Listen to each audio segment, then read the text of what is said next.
We are live. What's going on, everybody? You know what it is. Highly unlikely. I keep saying this is Water Cooler Wednesday, but we never seem to do it on Wednesday. It is Thursday. Well, it's Wednesday night we're recording this. But Thursday this is going to be coming out. Sorry it's a day late for y'all listening. Your boy had some exams to deal with. So. Oh, yeah. How'd that go? Low-key, I'm fucking really mad about it. About? The exam. About you not knowing the answers? No. Okay. This is the thing, is going into it, like I talked to you this morning, I was stressed the fuck out. Yeah, like, I was a fucking like disaster. And usually I never am. I like studied my ass off for this fucking exam. Like all weekend long. Dude, the Super Bowl, I was at the office. Like I did right, nothing all weekend apart from studying this exam. That was the easiest shit I've ever done in my life. See, that's where you and I differ. I would have definitely watched the Super Bowl. I was so pissed off, though, because I wasted an entire weekend. Like, the prof hyped this up. Like, this exam is really, really hard. A lot of students really struggle with this. Dude, she didn't test, like, 3/4 of the material. It was hella short, super basic stuff. The examples were way harder than anything we had to do. What is this in? What course? Managerial economics. I don't even know what that means, bro. It's like a bunch of... Be managing numbers? It's like predicting how organizations are going to behave based on economic principles and formulas. Okay. So like we had to determine. So you should be able to point out if a company is going to succeed or fail. Pretty much. Yeah. Right. Yeah. Okay. Yeah. The one I'm working for is clearly going to fail. But it's like, okay, if a company makes X and Y product, these are like the margins you make on each one.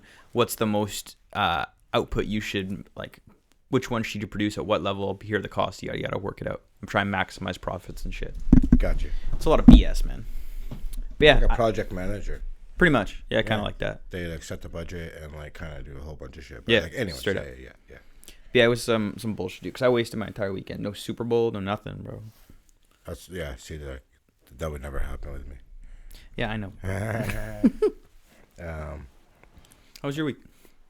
All right, man. So yeah, we gotta crack a window. I'm gonna get smoked the fuck out. Saturday night dinner and drinks. Yeah. Sunday fucking Super Bowl. So not a bad weekend. Who'd you have dinner and drinks with? A few friends. Shit was packed too. We just went to the keg here. Yeah. But it was fucking packed as fuck. It was good just to get out, man. It's been a minute since I've been out. 100%. So I've been finding cool. Like until 10 o'clock comes. Then what? No more booze, right? You know. Oh, they cut it off at 10 again. Yeah, so that's it's 10 some o'clock, bullshit, right? dude. So, but whatever though. Yeah, 10:01. That's when COVID starts. If you're drinking, right? But like, yo, we got it real good. Like somebody there from Ontario, and like, yo, they're not even allowed to go out. Like, much as I'm like starting to get sick of this shit, like compared to like everyone else, we got it real good. And that, I hate to even say that, but fuck, we do. Like, even compared to the rest of Canada, we got it good. Not even like the rest of the world, where like Bro, China, they're welding people's doors shut. Yeah, they're beating your ass. You know what I mean? So, like, yeah, there's like super strict lockdown. I think they just opened the other day, opening back up. I think they went just back into it, I thought. No, I think they just started opening back up. Just so. How did that fucker get out of Ontario? He just saw the lockdown coming. He's like, I'm going out west. It's like cowboy shit, you know what I mean? Yeah, going hunting for gold. No comment, Bonnie Henry, if you're listening. But yeah, no, I don't know if have you seen this meme? I had a good laugh at this. Which meme? Some Bonnie Henry shit. Yeah, it's pretty funny. This is us in 2036. Be kind, be calm, be safe. We're getting close. Yeah, no shit, right? Yo, dude, she looks like that. Real right talk. Now. I read a report, National Post. Yeah. Now everyone knows we're super slow with the rollout. Everything's behind, right? Yep. Rollouts behind, vaccines are behind, right? Yep. At this pace, for Canada as a whole to reach herd immunity with the vaccines, which is 70 to 75%. Yeah. It would take 10 years. Dude, there's no way. That is so mental. There's no other country has spent more money than Canada on a bunch of different vaccines. So that is a huge plus. Yeah. We just got to wait for us to get them. That's the issue. So it definitely has been fucking super slow, and fucked up on many levels, I guess. How is 10 years even a number? Like, how does National Post broke that shit down because we're so slow at it right now.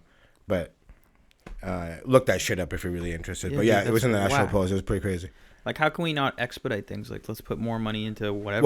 Well, that's what we're waiting. It's just like once we get, I can't remember how many other companies that we got deals with, but once we start getting those, then obviously we're gonna speed up like exponentially probably. But at this rate, being so fucking slow, it's just like imagine that, eh? Dude, I'd be 36. And they're even saying, you'd be dead at that point. They're even saying pretty much. They're even saying, with these new variants, you could go from one pandemic to another. Yeah.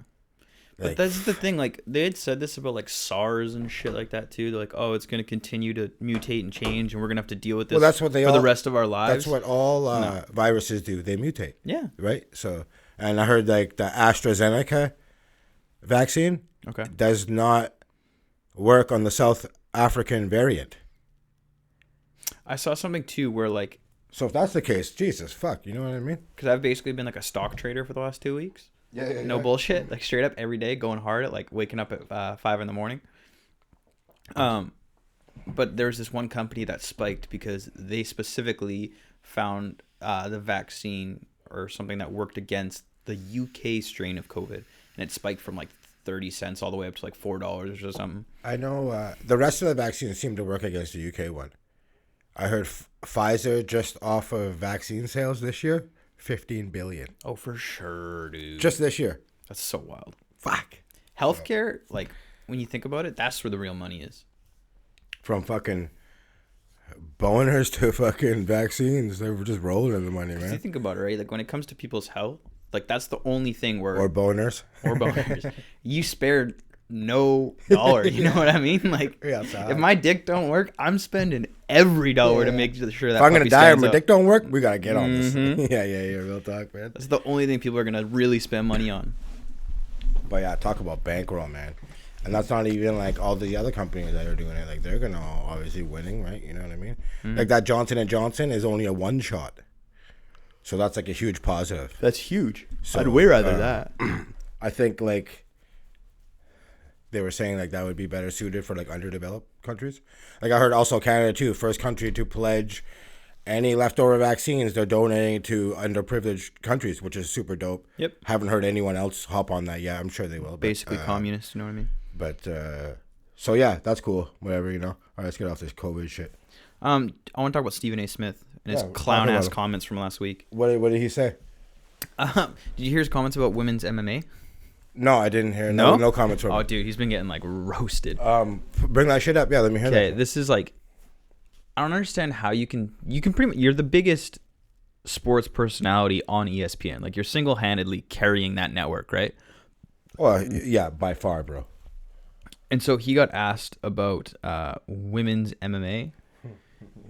He said, when I think about, I don't even understand what this word is. Pugilistic sports? I'm going to Google this word real quick. I'm assuming it means like fighting. What was that first fight that he was calling out and everyone was just like, bro, you're such a loser? Donald Cerrone. He called him, he quit, he's a loser type right, shit. That's like, right. Bro, how the fuck are you going to do Donald like exactly. So okay, so this is his statement. He said, when I think about pugilistic sports, which is like combat sports, I don't like seeing women involved in that at all. I just don't like it. I wouldn't promote legislating laws to prohibit them from doing so, but I don't want to see women punching each other in the face. I don't want to see women fighting in the octagon and stuff like that, but that's just me. Bro, ESPN owns the broadcasting rights to the UFC. Are you fucking kidding me? But I'm really not mad at what he said because he's just like, I don't want to see it. Dude, there's no way, bro. You are a sports personality who works for ESPN, and you're going to say that? I fast forward through 90% of the women's fights. I ain't going to lie. But I'm talking about, like you're not going to fast forward. No disrespect to the women, but, like, fuck, man. If it ain't a good fight, I ain't trying to see that. Like, shitty guy fights, too. For me, it's all about, like, quality. I watch all the guy fights, yeah. For me, it's, like, maybe not the prelims, but, like, I used to watch prelims, but I do watch all the guy ones, and I watch the good girl ones. But real talk, I fast forward through the girl ones. For me, it's quality, right? Like if I know it's two quality women's fight, like Zhang Lilei and Joanna's fight from last year, like that shit was nuts, right? Like best fight of the year. That's super rare. But that's what I'm saying is like, Step your game up, bitches. But how are you gonna say as a sports personality that you disagree? Like, would you ever say anything about that, like about the WNBA? No. You can say that about women's soccer? No. Ask me how many WNBA games I watch. You're right, but I'm not saying I don't want to see them playing a sport. That's the difference, right? He's literally saying I don't want to see them doing that sport. I don't want to see WNBA. Real talk. Like, it's cool that they do it, but I ain't trying to see it. The point I'm making, though, is you're not a fucking ESPN's highest rated sports analyst. I'm well on my way, though. As you're loading up your dab pen. Yeah, dude, you're going to be right on fucking... ESPN ain't got nothing on this, boy. Mm-hmm. But you're going to be sitting on this chair for the rest of your life. What are you talking about? No, ESPN ain't the play either. I know everyone grows up, they want to be on ESPN, and then like once they get there, it's like, it's not cool. I feel like that's most networks now. Probably, yeah. Like, comedians don't really care about being on SNL anymore. No one wants to really... Yeah, that's been for a minute, too, though. Yeah, right? But like... Growing it's up, not like the Holy Grail for sure. Like everyone thought ESPN was the Holy Grail, right? The end all be all if you want to be a sportscaster. Yeah, but it's like you gotta move to Connecticut and shit. It's bro. the same thing like, with sitcoms and SNL with comedians. No one wants a sitcom anymore. Yeah, if you're gonna get it, you get it. But like, stand-ups aren't going after that shit anymore. It's just a dying. Those are like dying industries, anyways. It's a dying industry, exactly. Like, look at Bill Simmons left, Colin Cowherd left. Mm-hmm. Well, he's on Fox Colin Sport Cowherd 1, but still, kind of had to leave. Wait, what? What? I didn't know this. What happened? I don't remember the comments, but he made comments about Dominican baseball players, and that was the beginning of the end for him on ESPN. And then FS1's like, "Fuck, come over here, bro. Why? We're Fox. We love foul shit." Heard. Oh, did you see your boy Cowherd had a fucking jammer there? Okay, I was wondering what was going on. Is that what happened? Not a jammer. It was a blood clot. But there's too many boner pills. For sure, too many boner pills, bro. Was straight clutching his chest and like never been in that much pain in his life. Because I was wondering why like people were filling in his show. Yeah, because Nick Wright was doing it. Yeah, and then Doug Gottlieb, and I'm just like, what the fuck's going on? I didn't know what was going on. Yeah, I guess they obviously gives him some time off. I guess. That's fucking shitty. Okay, yeah, Colin Cowherd no longer on ESPN Air after comments about Dominicans. Yeah. I want to see what the comment was, bro. Dominicans. You can't get Dominicans to roll the Cubans. Anyone watching Seinfeld to know what I'm talking about. But anyways. I want to hear what the fucking comments were. Well, whatever. It worked out good for him. He's got like one of the number one sports. Jose Bautista. Shows. Before I rip you a new one, I would like you to explain what you meant about baseball and Dominicans.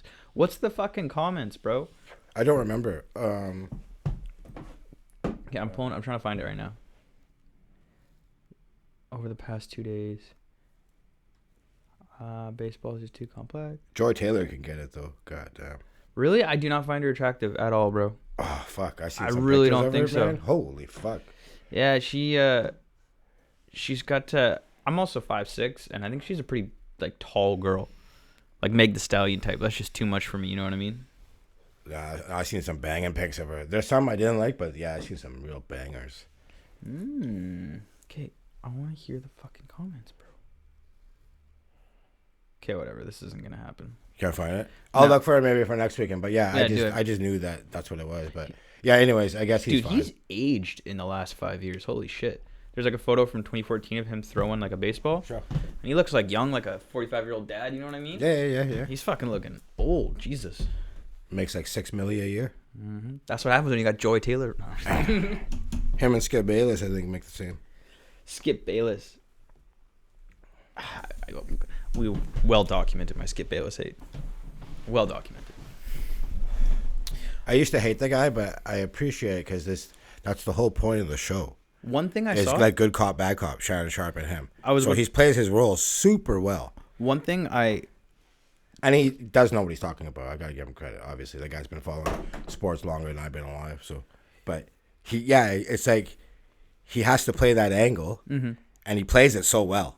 Like the heel, whatever you want to call it. Yeah, right? it's a heel. You know but what I mean? I think it's more just a troll at this point than anything. One thing I saw Shannon Sharp on with Nick Wright this week on Colin Cowherd show, and he was not doing his role. No, come on, Skip. None of that. He was just being like an analyst. Yeah. And he's really like. Not like his show at all. Well, Nick Wright on that episode said that he was the best ex-sports player turned broadcaster. Just sucking his dick on live television. That's true though. It is 100% true. But yeah, he was sucking it for sure. You think he's the best sports analyst? Yeah, 100%. Really? Yeah. That guy's like really eloquent with his words, very knowledgeable. His memory is disgusting. Yeah, no, I think he is. For ex-sports players, yeah, and for an ex-sports player. yeah, ex-sports, Okay, yeah, okay. yeah, hands down. For an ex-sports player, he's like Tony Romo's good, but in a different way. Tony Romo's good, like play by play. But if you want to just like talk, like I think Shannon Sharp's, I think he's up there, man. He holds his own, knows all sports. That's just me. I thought you meant like GOAT of all sports analysts. No, ex yeah, players. that makes a lot. I can get behind that for sure. So, you want to talk Super Bowl or what? Yeah, let's do it. Do you want to? Yeah, let's talk Super Bowl. Fuck it. You were right. Did first you see off, who won? Lakers won. OT. LeBron clutch 3 and coming up with steal at the end of the game. Oh. It's gonna chuck it. Yeah. That's Cool. Yeah, first off, you were right, which kind of pains me to say, but yeah. I also want to give a shout out to myself for predicting the Bucks would make the Super Bowl at the beginning of the year. Yes, sir. Even though I didn't agree with it going into the playoffs or all the way through the playoffs, but yeah, call me Nostradamus, bro. Yo, 80% of the betting money was on Kansas City. Everyone thought Kansas City was gonna win. You were you called it right on the money though. Like I called their Tampa Bay's 31 points too. Yeah, their O-line got destroyed. Yeah, like straight up destroyed. It wasn't even a game, man. Nah. And I knew like it played out exactly. Like I knew Pat Mahomes was gonna be running for his life. Now every single snap, bro. He's really good at running for his life and throwing sick balls. Some of those throws while this he's game being wasn't tackled, like Superman throws, sidearms. Oh, like, yeah. It was wild to see, man. Well, you had like first quarter, Tyreek dropped a touchdown. Kelsey dropped a huge 3rd and 8 when they were like deep in their zone. So like definitely didn't help out Mahomes. Todd Bowles was the real MVP of the game.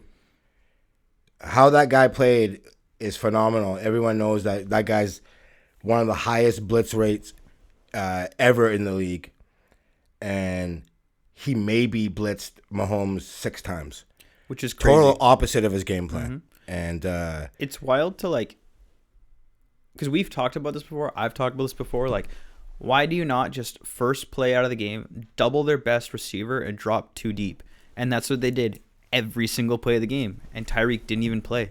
Yeah, exactly. He literally didn't play. We talked about this with Diggs against KC. And with Metcalf, we talked about this too. You double Tyreek, you double Kelsey, that you got 5 blockers. That only leaves 3 one-on-one matchups. Sammy Watkins was a non-factor. And I'll take the Bucks D against that. But Bulls, he had 3 safeties sometimes, which was crazy. But it was so simple. He plays a cover 2. For people that don't know, the way you beat a cover 2 is you run the ball, and they refuse to run the ball. The reason that bit him in the ass. They were averaging 7 yards a run. I just want to pause. The reason that works, running the ball, was because you have 2 really deep safeties. When you run the ball, it takes a longer time for them to get downhill and to where the ball is. So a lot of the times the running back can eat off more yards, and it forces the safeties to come up, which then opens up the deep shot. So it's like a give and take with the run and the deep shot, and they just refuse to run. Tyreek Hill said that the Chief game plan for a lot of man coverage, which baffles me. They saw a lot of cover 2 and cover 4. He gave props to Bulls. Now I don't know why you would plan for that, because they got burned in the first half of the first game they played when they played man. And the second half of that game, they switched it up, played a lot better, even though they ended up losing that game. So I don't know why you would think you were going to get man the second time. They made absolutely no adjustments. I'm talking about Kansas City. Like, Todd Bowles outcoached Andy Reid big time.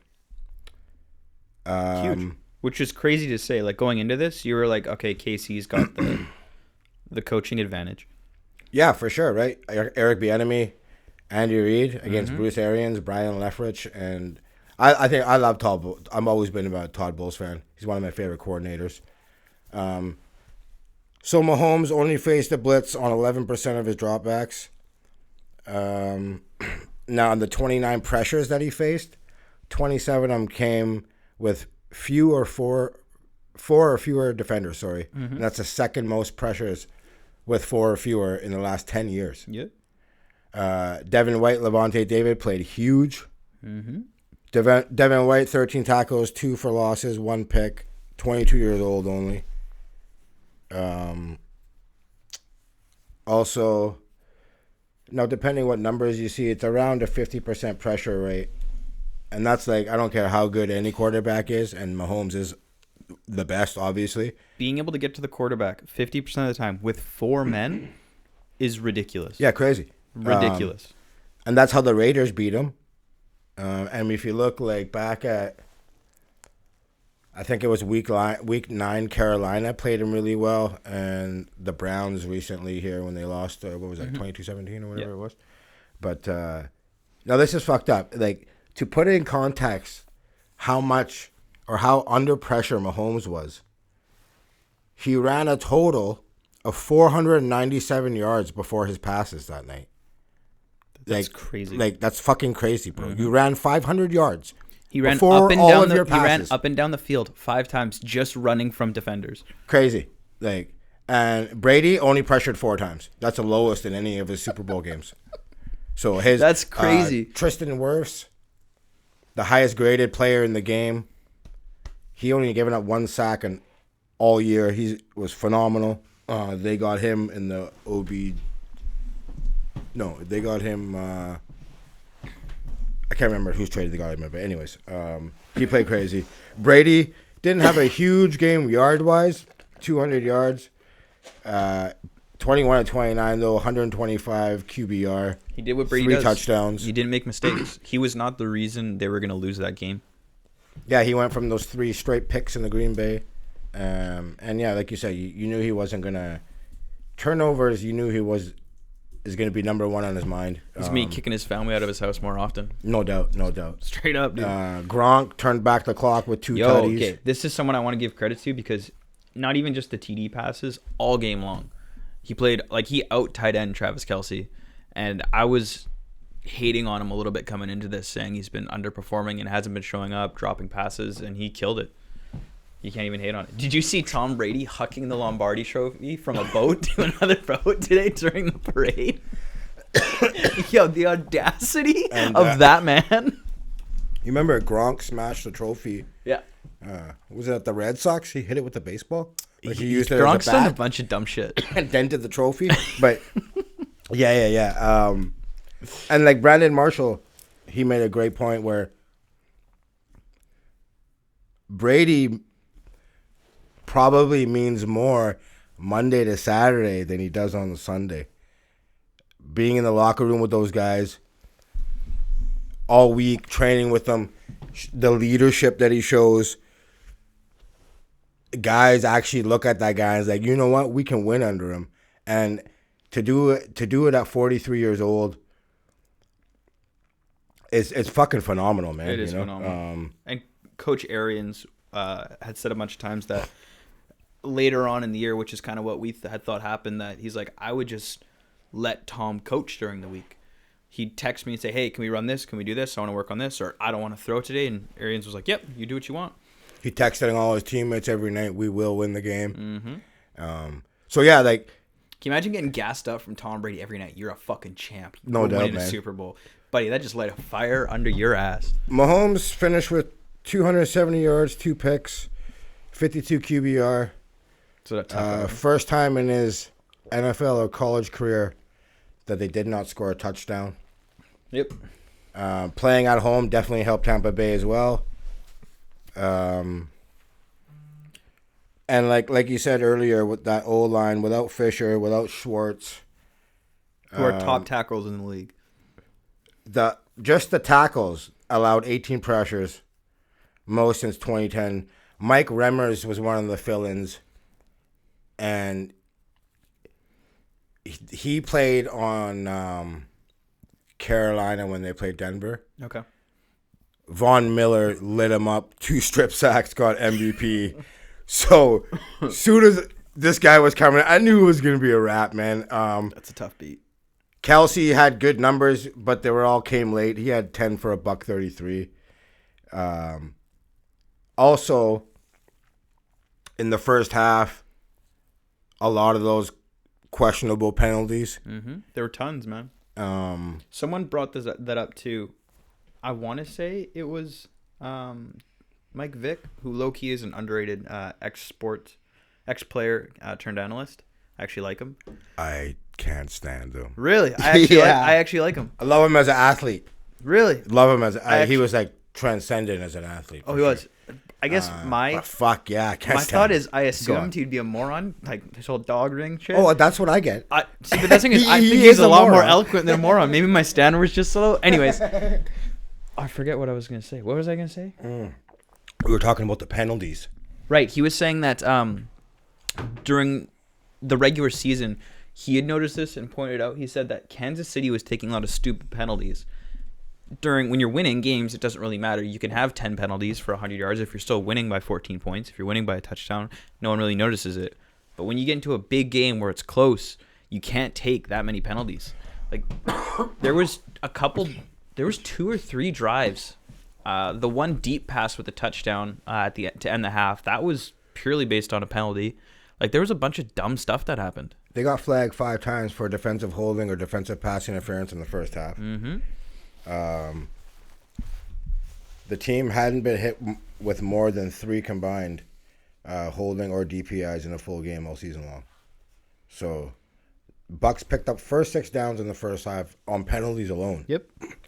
And you cannot do that. Chiefs setting a Super Bowl record that you don't want to have 95 yards in first half penalties. Tampa Bay was only flagged once for 5 yards. It's crazy that he got outcoached. That Andy Reid got outcoached. That's wild. Big time. It's like wild. It wasn't even close. Yeah, it's crazy to say that, but So, straight up did.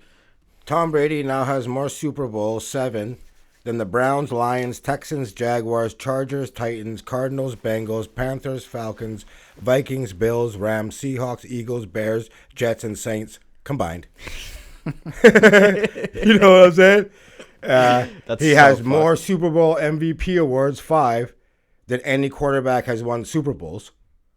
That's crazy. Mahomes 44-10 as a starter in the NFL. Brady's given him 3 of those losses. Mm-hmm. Now, Mahomes in the last 2 Super Bowls, 1-1 record, obviously. 57% completion, garbage. 556 yards. 2 touchdowns, 4 picks. Not Pat Mahomes numbers. No, definitely not. At all, you know. And like, I'm not trying to diss the guy, but like, you know, we're talking 50 touchdowns, 5,000 yards, and then you get these kind of numbers, right? And yo, it's a Super Bowl. Like, you know, it's the biggest stage out there. Of course, you're gonna get nervous or whatever. And I don't even think he was nervous, to be honest. By the same token, man, you can't watch that game and even for 1 second think that this loss is on his shoulders. No, definitely like, not. He was definitely doing, like he was making throws that like there was some shots of the Bucks players. I think it was Chris Godwin and Mike Evans being like, holy shit, freaking out over throws that Patty Mahomes was making. That one where he was spinning off a tackle and hit like his receiver in the end zone. Yeah, Pringle. And hit him on the money. Like, yes, it was out, but like that was Pringle. That was unbelievable. Dude. Yeah, it was. Like, he was not the reason this team lost. And just think,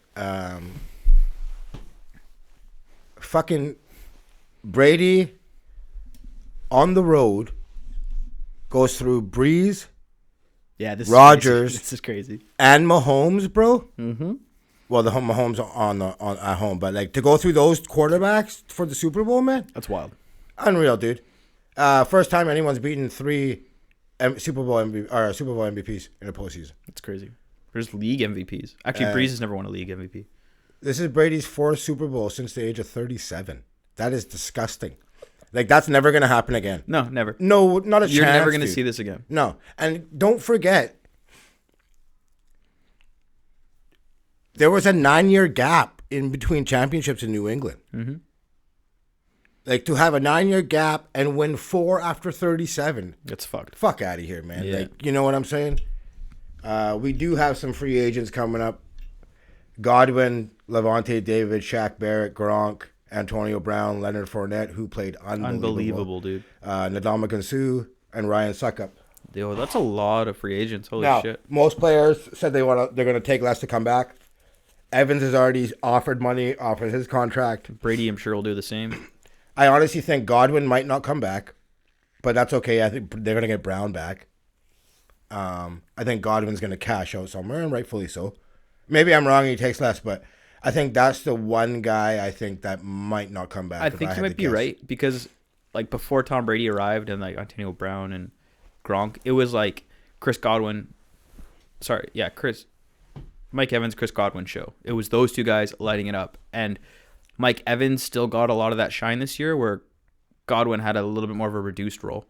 I think Brady had a little bit more faith in Mike Evans, and so Godwin didn't get the amount of balls he was used to. And if he wants to cash out, I don't blame the guy. And even both their numbers, Evans and Godwin, it's like 3 catches and 2 catches or something. It was pretty small. Yep. But that's what you do. You got to sacrifice. Mm-hmm.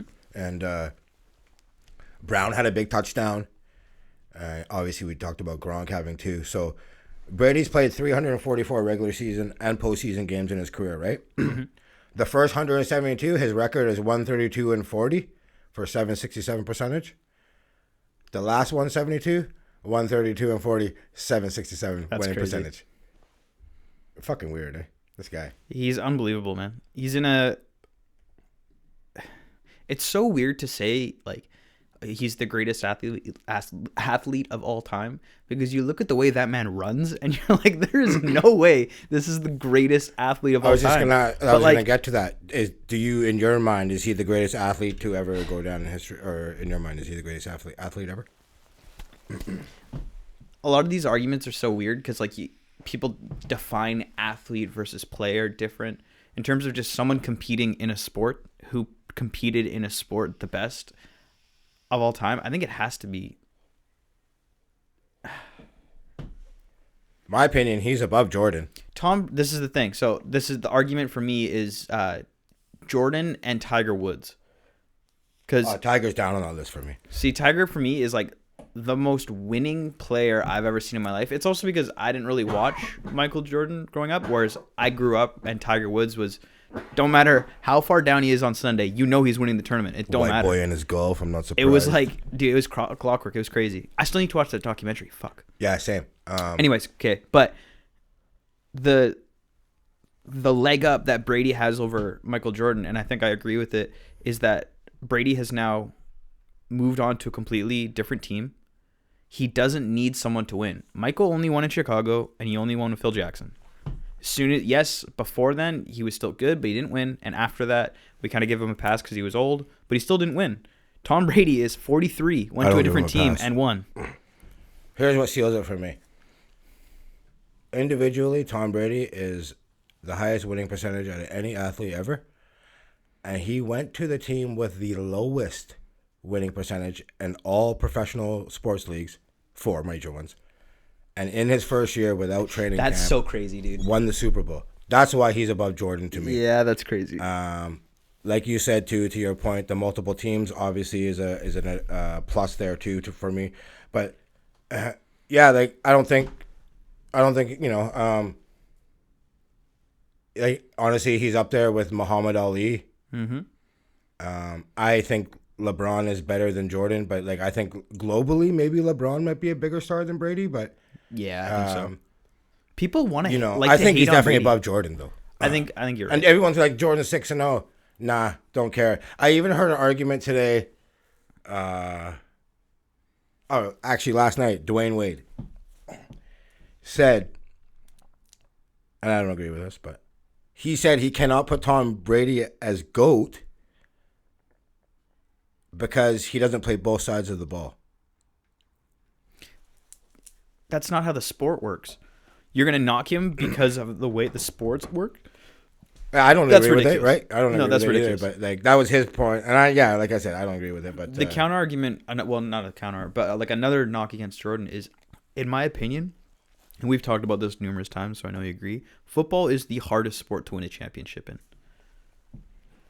It is the only sport where one player cannot have, well, usually one player, there's a couple exceptions in the league, cannot have like a massive impact in the same way that, you know, LeBron coming to the Lakers can have. In the NBA, one player coming to a team can change a team's entire trajectory. The NFL, that doesn't happen, except for Tom Brady. No, I hear you. Yeah. I got shit. What do you got? So I got Tom Brady talking about. Dude, did you see him coming drunk?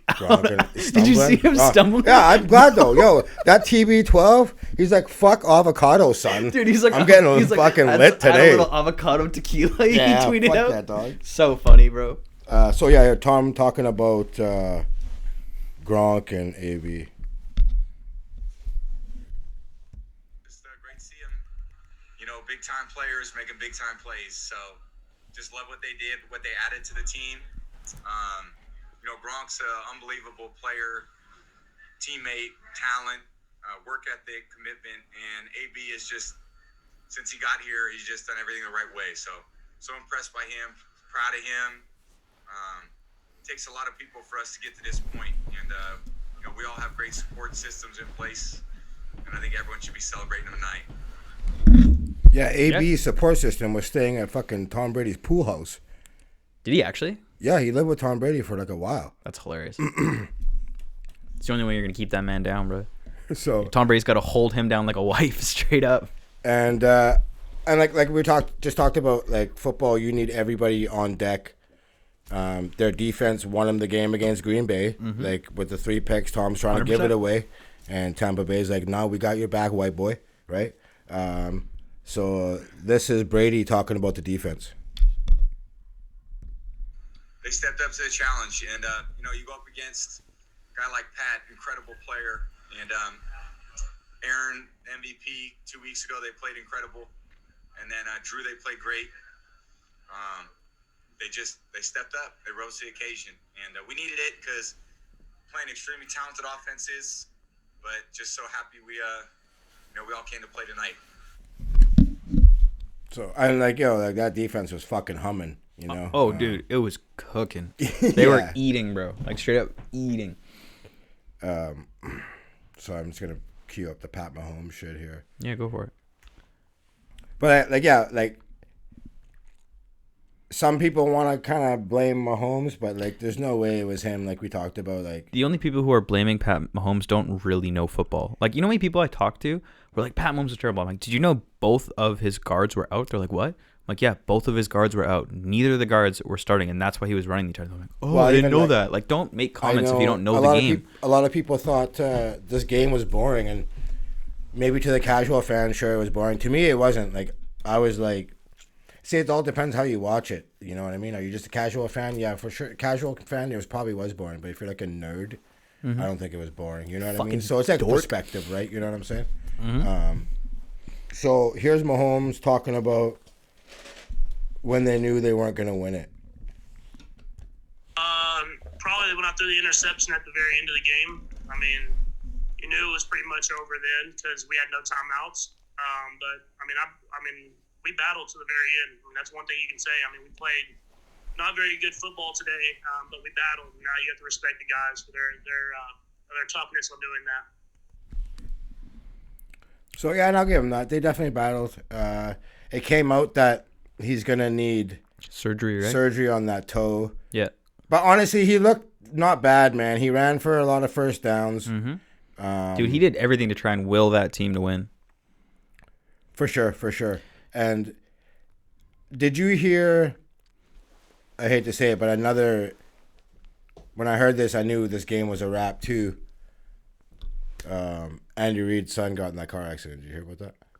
I heard you talking about it today, but I didn't actually know that happened before the game. I'll get to it in a bit. But the reporters asked Mahomes about it. This is what he had to say. Yeah, I mean, it was a tragic situation all around. I mean, you're praying for everyone that was involved. But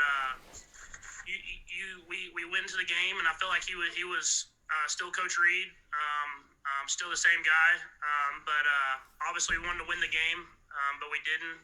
So now it's about continuing to move forward and try to do whatever we can to keep moving forward. So what actually happened? He was driving with his kids, and he was going on a off ramp. Okay. Or an on ramp, one of them. Onto the highway. Okay. And there was a car broken down. Mm-hmm. Another car pulls up to help. Mm-hmm. There's kids on the road. He fucking smokes the kids. And admits to the cop that he had a couple drinks. And I don't want to say that. Like, he has a history, which we'll talk about a bit later after the game here. Wait, so Andy Reid's son killed he's a kid coach on the Kansas City team, and right? he killed a kid. Critical condition. Holy shit. 5 years old. Holy shit. Probably praying that the kid doesn't die. Yeah, 100% he is. He's the linebackers coach. Jesus he's Christ. Reid's son. Like, but not anymore. The team obviously said, "See ya." if you're drinking, you have to. But like, that's horrible. Oh yeah, man. Jesus Christ. It's hard to keep your head in the game.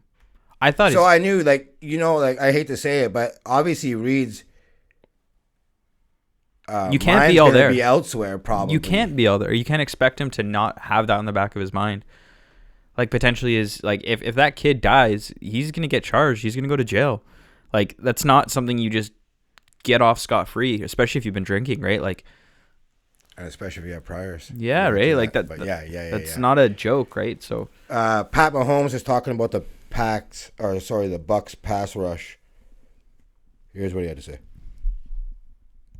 Yeah, I just think we weren't on the same page as an offense in general. I wasn't getting the ball out on time. The receivers were running routes, not to exactly where I thought they were going to be at. And the offensive line, they did good. They were good at sometimes, and sometimes they let guys through. you got to give him. Trying to be nice. He's being such a nice guy right here, because like, and we weren't today. his O-line was that's why non-existent. We played so bad. He's a leader. You got to give him that. Like, And like, real talk, he'll be back. But like, Brady's yeah, like, yo, bro. They're favorites now to win ain't next your year time, already, bro. You know, I'm sure it felt good for Brady to be like, not quite yet, son. People thought Everyone this knows was you're passing the of the next torch. face of the league, but not yet, bro. You know what I mean? So okay, Andy's son, Britt Reid is his name. Yeah. So told the officer he had two to three drinks and prescription for Adderall. He has multiple prior DUIs. Oh, Jesus. So him and his late brother Garrett ran into legal troubles back in January 2007. This is when Andy was coaching the Philadelphia Eagles. Yeah. So later that year, while the judge was handing out sentencing, he described, quote, a family in crisis and living at a home that was a drug emporium. Jesus. So Britt Reid was sentenced to 8 to 23 months in jail plus 5 months probation on gun and drug charges, including pleading guilty to felony for carrying a firearm without a license. He pointed a handgun at another driver following a dispute. So that is the most clown shit. Someone cuts you off and you pull up beside him with a gun. Like, are you kidding me, bro? So while in jail on the road rage charges, he was charged with a DUI under a controlled substance and drug possession from a separate incident. So this guy has a history of being a complete fuck up. History, yeah. He ultimately served 6 months on the two charges, placed in drug treatment center afterwards, right? Yeah. His brother Garrett, arrested on the same day, he died at 29 from an accidental drug overdose. Holy during shit. Eagles training camp in 2012. He first entered rehab in 2003. 4 years later, involved in a car crash that led police discovering heroin and more than 200 pills in the car. Holy shit. Pause for a sec. Yeah. I'm just like trying to extrapolate from this. Yeah. I can see why Andy Reid is such a good coach. Like, these are your kids, right? And a lot of the times, like, as a coach, you're a father figure to people on the team. Like, if this is the stuff you've dealt with your own children, you bet your ass you can handle interplayer disputes and drama about not getting the ball or not liking a certain thing. Like, Well, he can definitely relate to a lot of these guys' problems coming For sure. from like drug addicted backgrounds, or you know, he's right there with them. growing up with fucked up families. For and sure, yeah, things aren't good at home. He's like, got a fucked up family. exactly. You can know? see and, what. and his plays in front of all cameras. Mm-hmm. So you know, for sure he can relate, and I'm sure players take to that 100%. For sure they do. That's crazy. I didn't know all that shit was going on with him. Yeah. So and then so after this, That makes me like him even more. He tried to smuggle drugs into jail while serving a sentence. So he obviously had problems, right? Clearly, holy shit. I mean, Britt Reid Yeah. now, the other son, by 2010 was living Right. drug free. Garrett, was assisting in the Eagles strength and conditioning program. Mm-hmm. And there was another son, Spencer, who worked with the Chiefs strength and conditioning as well. Okay. So, obviously, Britt has drug and alcohol battles. I'm not saying he does now, but it doesn't look good when He was driving hit. under And the his own influence. kids were in the car, too. Like, how are you having a few drinks with your own kids in Yeah, the it's car, fucked, bro? dude. It's not you used to have problems. He's definitely still got problems. So, like I said, Chiefs obviously placed him on leave, so he's obviously going to be done. But he's got a whole bunch of other problems on his hand. That gives that honestly makes me like Andy Reid even more. Like when you, like you said, it's relatable. How about them cheese? Yes, sir. Cheeseburgers. Not this time, though. Suckers. But like everybody's had fucking problems in their family. Everybody knows someone that Everybody's has drug problems, bro. gone through something, or someone is a fuck up, sure. or someone's been in and out of prison, or It's whatever like it everyone is, knows right? somebody that has cancer. Everyone that knows somebody that's had drug problems. Yeah, 100%. You know, that's just the world we live in now. I think honestly, I think that's a big reason why people like Andy Reid so much, is he is probably just super relatable and knows how to handle shit, right? Oh, look at him. He's like a fat, jolly guy, too. Look at that guy. You know what I'm saying? It's always the people who like come from fucked up homes or have fucked up homes that are like the nicest. Like the people who can have that going on at home and still be a happy, jolly person. Like, how can you not love someone like that, right? For sure. Yeah. Like, I totally wouldn't blame the guy if he's, like, breaking down all the time. Yeah, for sure. You know what I mean? But And- yeah. And low key, And I'm sure he does, but he just does that shit behind closed doors. I was gonna say, you know what shit must go on that we don't see? Yeah, 100%, dude. No one's just, like, taking it like a G. On the chin like that? No, not a chance. You just do that on your own time. That's probably why he's fat, to be honest. Whatever. He just stress Or he's eats. eating for the compensation. Straight Whatever. up, Cool, dude. man. Like, I'll get you a hot dog, bro. You know what I'm saying? Have that glizzy, bro. I know you ain't doing good. So, first thing first, had a cool thing. They were talking about the Super Bowls. Yeah. Now, obviously, everyone's talking Brady versus Belichick. Yep. It's all Brady. It's not Belichick. Yep. So, Belichick known for his defense. Mm-hmm. That's what he built his reputation on, right? Mm-hmm. He's a genius defensively, right? Mm-hmm. So, we're gonna go through his Super Bowl wins and see what the defense was ranked or how they played during the Super Bowl. Let's do it. So the first Super Bowl that Tom Brady won, Yep. playing against the Rams, greatest show on turf. They were 14-point underdogs. Defense held them, won the game. The second ring, they had the league's best defense. The third ring, they had the second best defense. The fourth ring, Malcolm Butler picked it off in the end zone, Seattle Seahawks. Mm-hmm. But didn't Tom play unbelievable? That like, I'm not saying that he didn't. I'm just saying. it's something to realize that the defense played this well. I'm just saying. What happened to the greatest athlete ever? Fifth ring, number one defense. The sixth ring, Rams never scored a touchdown. Mm-hmm. Seventh ring, Chiefs never Never scored scored a touchdown.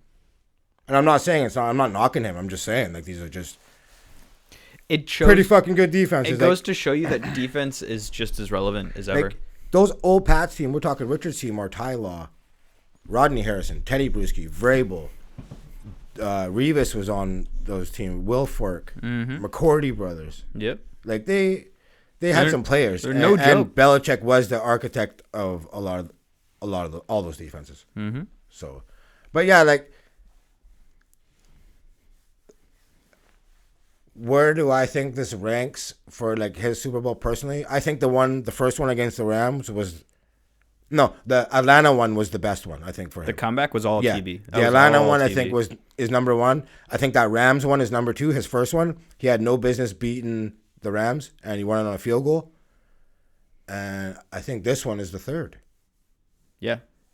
This Proving was him. to do it without Belichick, I know that means something to him. He'll never admit it, but for sure it does. Dude, not even. There was a text message, I guess, that came out when Peyton Manning went to the Broncos and won his Super Bowl with them. Because a lot of analysts at that point, it was TB versus Peyton, TB versus Aaron Rodgers. And a lot of people after that Super Bowl put Peyton Manning as a better quarterback than Aaron Rodgers, than Tom Brady. And there were some text messages that got leaked between Tom Brady and I think it was his cousin or something, and about him just being fucking livid about Peyton Manning. And this was, I think, like 2 years ago, long after Peyton's retired. Like, this guy holds a grudge. Yo, I remember real talk back then. Like, I thought Peyton was a better quarterback. Yeah, like, he's a 5-time MVP. Mm-hmm. Yeah, doesn't have the chips like Brady, but like Nope. what Peyton did at the line, fucking phenomenal. But This like, is where that right there is what I think makes Brady so special. Brady at the line of scrimmage. You don't have it doesn't matter what your OC calls. It's Brady at the line of scrimmage, and he's going to direct traffic, and he's going to do what he wants. He's running over, telling players, you need to be there, just there, watch that, this change in plays. he has we're you going beat this before run. the snap. He literally knows what you're going to do on defense. And so he doesn't need to make these flashy throws. It's like, I'm trying to think of it's like playing poker when your opponent's cards are face up.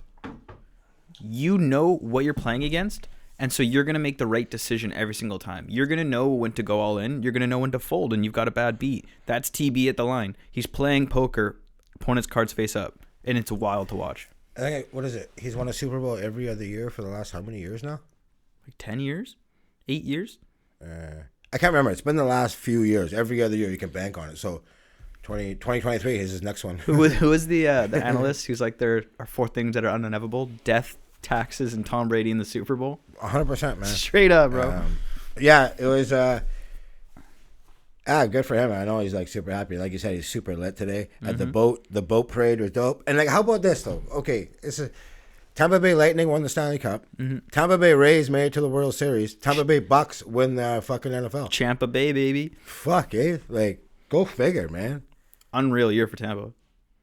So no masks is the key then. That's the key. Okay, but to winning. Because you might have a point. Not that no masks, but I bet you players are happier playing in Tampa than 99% of other markets. Oh, for sure. And I was like telling the old man, they lucked out that it was in Tampa Bay, the state that was open to have the Super Bowl. Everyone's just lit in the pubs and the bars. Straight up, bro. So that kind of was like a win. You know how much fun If that it was would like have been? in Cali this year, everyone would have been like, It would have been brutal. you know. So, Playing at an empty Rams stadium. fuck yeah. So, yeah, no. Fuck, gotta wait 7 months now, man. It pains me. Yes, sir. Anything else you want to talk on football, or you want to call it? No, I'm good on football. I just want to say something else. One more story, and then we can cut the sports one. So. No, I was just saying we can cut to MMA. Oh, yeah. Sorry. Yeah. Unless we want to save, because we're already at like an hour, we can save MMA till the next one. No, we can talk, whatever. I just want to say I was right about the Super Bowl. One thing I was really wrong about in basketball so far this year, and I gotta admit it. LaMelo Ball. Yeah, he's been playing. I said he was unbelievable. I loved his passing. I said that. It's not like it, but I said the shot was never gonna work. Dude, the fundamentals, it looked broken. I said it was never gonna work. Not in the NBA. You could pull that shit off in Lithuania or Australia, but don't bring that garbage here. I was really hard on him. Dude, he's hitting threes from deep. Monday night, Shooting 7 of 12. from the chest, bro. 7 of 12. Deep. He is Unbelievable. 21 of his last 40 from downtown. The Hornets are in 6th place. So only 3 players, 20 or younger, have recorded multiple games with 20, 10, and 5. And they're Ball, LeBron James, and Luka. That's so fucked up. And he's the third rookie in league history to drain 7 3-pointers and have 10 assists. Behind, I don't know if you heard of these guys, Steph Curry and Jason Kidd. That's so fucked up. So, Dude, know. He's putting up like, not like, oh, It's he's playing crazy. good. Like legit numbers. Gordon Hayward playing like it's 5 years ago. Mm-hmm. Miles Bridges.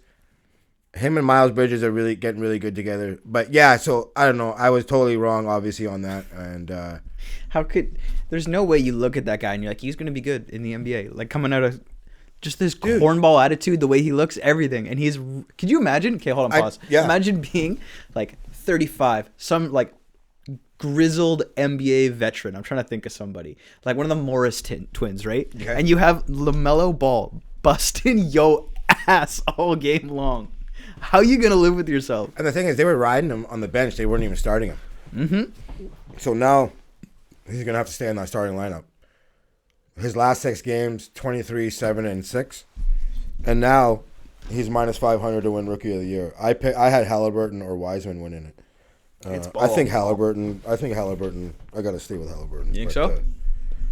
He's proven me wrong. So, yeah, definitely wrong on that one. Kid's fucking exciting to watch. I ain't gonna lie. Fuck yeah. So, what do you want? MMA? What is that? 258 this weekend? Yeah. Do you wanna? Yeah, fuck it. We can just do it on this one. I was gonna say no one listens this late, but fuck it. We'll just do it anyway. Yeah, 258 this weekend. I want to give a shout out to Corey Sandhagen from last weekend. Had one of the most ruthless knockouts I've seen in a long time. Frankie Edwards still sleeping. Yeah, dude. It was. We talked. It's funny because we talked about this literally last week, saying that the guys who are getting older. I think Frankie Edgar's in a weird spot because he's right there, but he's not good enough to win the title. So it's hard to walk away when you're beating top 10 guys consistently. Everyone that's not, top 2, 3, you're knocking down. It's hard to walk away, but like, I ain't trying to see Frankie asleep like that, man. That was legitimately hard to see. That was so slick, though. Dude. So, Sandhagen said he wants Dillashaw next. Yo, that's a good fight. I just seen that today. Yo, that's a really good fight. He doesn't want Dillashaw to jump him for the title shot, so he's like, just gonna call him out. And that's a good fight. Him. Yeah, because Sterling versus Piotr's happening. Dillashaw should be off his suspension like in the next 6 months, right? No, I think it's like right quick. So they should book that fight. 100% they should book that fight. I think the Dillashaw is right quick, if I'm not mistaken. Ooh, yo, who do you think wins that fight?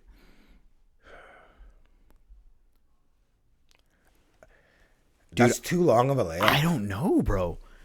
Because I want to say if Dillashaw was hot and rocking, Dillashaw, but he has been off for a long time, and Corey's really good right now. I don't know who wins that fight, bro. That fires me up. That makes my that'd be all right. All right, suck my dick. That was fucking you know unreal. What? I'll take Dillashaw. It's hard to bet against him. Yeah, I want to. I don't know. I don't like the super long layouts. That's one of the reasons why I took Poirier. But I think Dillashaw could come back and. Yeah, I think he can beat Sandhagen. No disrespect to Sandhagen. I want to say Sandhagen just because it's more fun when we disagree, but TJ was one of my favorite fighters before all the shit show. Same, yeah. Still is one of my favorite fighters. I think he's I love guys super that take legit. roads. He's so much fun to watch. I love his cocky attitude. I love guys like that. Fucking Conor McGregor, obviously. No one hates on is The he Rock like for that, saucing. dude? Fuck yeah. I know Dillashaw, it's your job, but whatever. He's the man. So, plus he's a short king, and you got to root for your short king. So, what's I want him and Garbrandt. Yeah, bro. I know Garbrandt wants him and that division right now is hot, bro. Probably the best division. Not probably. That and lightweight, they're both so deep, dude. 145 and 55, but honestly, that's always how it's been. It's always been 45 and 55. There's no other division. What about Volkov piecing up Alistair? Yeah. Alistair needs to stop taking them. Volkov, I think is a little bit slept on. He was beating the shit. The only fight.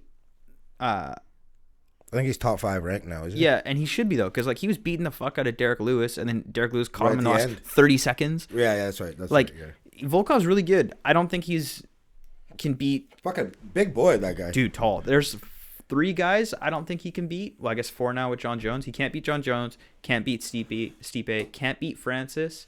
And I don't think he can beat Curtis Blades. But I think everybody else in that division he can beat. So, yeah. He's legit good. I really don't like the manta ray tattoo, but he's very good, bro. No, I hear that. Who else is on the card? So, that was it for the fight night. But coming up this weekend, Kelvin Gastelum is fighting Oh, he looked good last time, He didn't did. Yeah, he's fighting Ian Heinich, who low-key, he's 14-3, and he's looked really, really good. This is like his first big, like, marquee fight. Who did Gastelum look good against? Give me a sec. Ian beat Gerald Marquardt, which is a very legit opponent. He beat him 1 minute into the first round. Kelvin, on the other hand, he just beat... I hate that they separated by year. He lost to Jack Hermanson, which is wild. But he beat Darren Till. Or sorry. No. He beat Jack Hermanson. What the fuck? Yo, did Kelvin Gastelum lose to Jack Hermanson? Yeah, I think he lost his last one, but maybe the one before he looked good. No, because before that he lost to Darren Till, and then before that he lost to Izzy. I thought he looked good in one of these fights. He beat Ronaldo Souza back in... Yo, he hasn't won in 3 years. His last win was Ronaldo Souza in 2018, and then he lost to Izzy, lost to Darren Till, and then lost to Jack Hermanson. Isn't he training with Faraz now? Yeah, Kelvin's one of those guys who, like... But he's already lost under him, I think. Like, Faraz has already been training him for, I think, his last loss. That one I don't know. But he's had a rough go here. But Kelvin's really good, and I think he should win this fight. I can't believe, like, yo, how tough he fought Izzy, and then, boom, he's so downhill now. Yeah. Like, that's crazy how he pushed Izzy to the brink. Oh, yeah. Like, nobody else has. Yep. And you're like, wow, this guy's special. And then, boom, boom, boom, done. I think that's really indicative of, like, people who don't know MMA don't understand that styles make fights. Oh, 100%. Like, styles 100% are the reason a lot of, like, a fighter can look like an absolute, like he's levels above somebody else, and the reason he can look like shit. Like, Kelvin Gastelum gets in there, he's strong, he brawls. Against Izzy hadn't faced a guy like that. He made the fight dirty. Killer, dog. Like, Izzy, he had to, like, so basically what happened was Izzy would trade. Kelvin made sure that for every time Izzy wanted to land a punch, he was going to take one of his own. Kelvin wasn't afraid to get hit, and he'd come in and he'd fight in close in a phone booth with Izzy. Against the problem with Darren Till, though, is because Darren Till is also a good striker, but he's also just big and tougher than Izzy. So as soon as you get in a phone box with Darren Till, that's not where you want to be. And so he got beat there. Then the Hermanson fight, he just got caught in a submission within 1 minute. So it was just a weird loss there. That one? Yeah, it was a really weird one. It was 1 minute into it, and he got caught, I think, with an armbar. I think it was. It was odd. But I think Kelvin will win this fight. And then the main event, obviously, is Gilbert Burns versus Kamaru Usman. Who you got in the main event? Who you got, bro? I'm going to take, even though he stole the nickname, Nigerian Nightmare. Who did he steal from? Christian Okoye, Kansas City Chiefs running back. That guy was huge back in the day, bro. Yeah, he was an OG Nigerian Nightmare. Kamaru, you need to come up with your own nickname, bitch. But no, yeah, I'll take Kamaru. Low key, I want to say Kamaru's going to win, but there's been some stories coming out because Gilbert Burns and Kamaru used to be training partners. Yeah. And there's a lot of shit. A lot of people recorded on record saying that Gilbert Burns used to work Kamaru in the gym. So, like, Gilbert Burns is no joke, but neither is Kamaru, man. Like, this is one of those fights where, like, usually I've got an opinion. This one, I have no clue. What's the odds, do you know? I'll find it right now. I have absolutely no clue who's going to win this fight.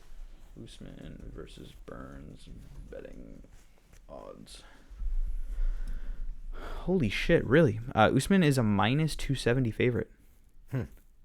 While Burns is a plus 230. Yo, I might bet some money on Gilbert Burns. I think plus 230 is disrespectful, to be really honest with you. Like, for me, this is a pick'em fight. Like, I have no idea who wins this. Yeah. Gilbert Burns being a plus 230 is huge, bro. That's wild. Where are they fighting? Is it over in Abu Dhabi? I think Vegas, but Vegas. Give me a sec. I might be wrong. Fight card at the they're allowing people in Vegas too, though, aren't they? Yeah, I think so. Yeah. So that's cool. This fight will be interesting. I think it'll end up a lot of clinch work just because we're in the small octagon. I hate the small octagon, bro. I hate that there's different size cages depending on where. Like, I think it really pisses me off. Though. Yeah, but against these two guys who are so good in the clinch and on the cage, it's going to be up against the wall the entire fight. Yeah, I'm stoked to watch it, though. Yeah, it'll be good. You want to call it that? Yeah, fucking wrap it up. All right, everybody. For those who don't know, we do 2 episodes a week. Supposed to be one on Wednesday, supposed to be one on Friday, but You that's get kind of two. half and You get half two where that's regardless, coming. all Yeah. right? Follow us on Highly Unlikely Pod on everything. We'll see you guys, I guess, tomorrow because you'll be listening to this on Thursday. So see you Friday. Peace.